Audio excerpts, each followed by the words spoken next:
just a bit of a boat job to do. As you can see, the cleat that holds the dinghy to the boat on the back of the swim platform has come off. Not good. So I'm just going to clean it up, and then on Monday I'm going to get to the chandlery and get the correct glue for the job, and hopefully stick it back, and all will be good. I'll give you an update.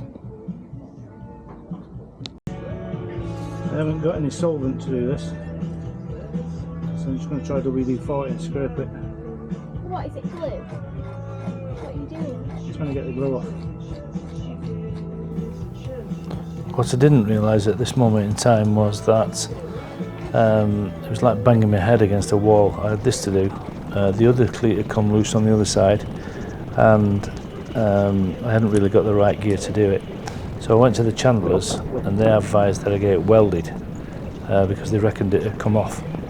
So after a bit of negotiation, I decided to let them do it. We got the dinghy over to the chandlers, and they wanted a grand price of €450 to stick 2 cleats back on, or weld 2 cleats back on. So after a lot of deliberation, I was fed up, to be fair, and I just told them to get on with it.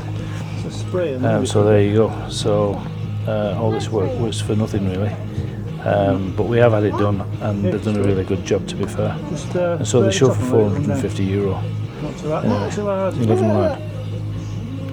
What is it? What is it? It's called WD-40. It's like a all-purpose lubricant from oil that frees seized nuts up. I